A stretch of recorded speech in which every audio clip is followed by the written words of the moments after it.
we're simplifying some expressions, etc. in the rational realm. This is Miss Oshier. And Miss LaHart. And here we go. We're in a rational realm. So what is a rational function?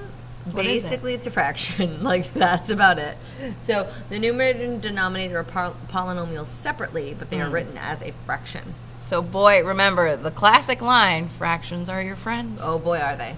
Okay? I love fractions. So how you simplify? Okay, factor first, people.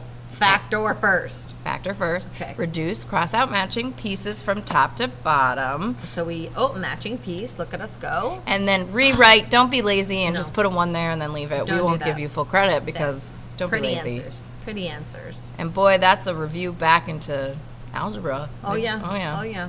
All right, so let's factor it again. Difference of perfect squares. Now, we went a little fast, so if you need to pause and write down, please do.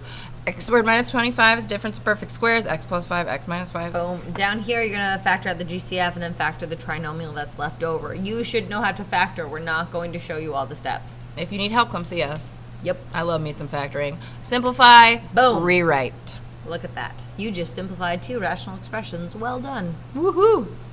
So now let's talk about excluded values. Fractions have some issues that we need to talk about. You cannot have a 0 on the bottom of a fraction. It's impossible. Nope. You cannot divide by 0. So an excluded value is something you say, okay, this is a function except when this happens. We have to like say, but not if that. Yes, you need to make us aware of where it's going to fall flat on its face. Correct. So when we factor that bad boy, this is back to the examples we just showed you.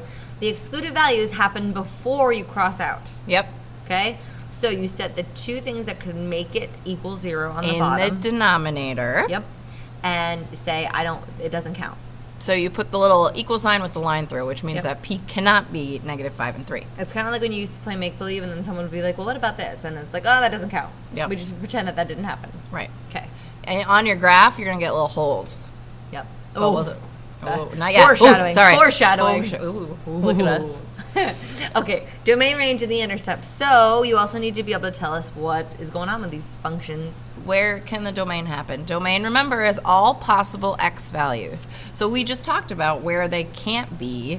You have to remember, you factor the bottom, set those equal to 0, and those are your undefined values. Right, so it's everything except that. Your domain is always everything except whatever your excluded values are. So that one, all real numbers except -2, 0, and 3. Where'd the 0 come from? 4x equals 0, x equals 0. That's a factor. Yeah, that's usually a question. Yes. Oh, look at this And then bad if you boy. want to write it in a fancy way, you could say negative infinity to x to negative 2, union negative 2 x 0, union, etc., etc., etc. Union just means they all happen. Yeah, we're just showing you fancy ways to say it too. Okay, range. Range is all of the y values. So let's think about it. Can I get any number in the whole wide world from a fraction? Yeah. Yeah, I can. good question. Look at that. Okay, So the range is easy. All real numbers. Boom. If you input it, you could output it. Will you output it? Maybe not, but you could. Yep, possibilities. Boom. Intercepts. X-intercepts. X-intercepts. Okay, so x-intercepts are where y is 0, so you set your fraction equal to 0. Now think logically, how does a fraction equal 0? The top is 0 and the bottom is some weird number. Right, I don't care what the bottom is. So a fraction is equal to 0 when the numerator is equal to 0, right? So if you were to factor first and go through your entire process, you have x squared equals 0, okay? But we're not going to count this x plus 2 because remember, we're saying that one doesn't exist. Right. Okay. Because that's going to give you a hole in your graph, so you can't have it. Right, so do not count the one until after you simplify. Right. Okay. So you're going to simplify, you're going to cross out what you can, and then set all of the pieces in your numerator equal to 0, and those are your x-intercepts. Look at us go. Okay, y-intercepts. So this is when x is 0. Well, that's easy. Just plug zeros in for all your x's. And then do the math, and then, oh, look, it's 0, 0. Which for this one should make sense because if your x-intercept was 0, of course your y-intercept is going to be 0, but we're just walking you through the process.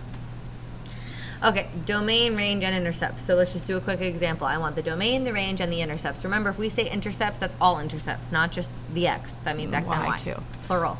So factoring first, look how beautiful that was. Trinomial on top, GCF on the bottom. Look at us go. I can't cross anything out. So my domain is all real numbers except 1 because I still have that excluded value down there.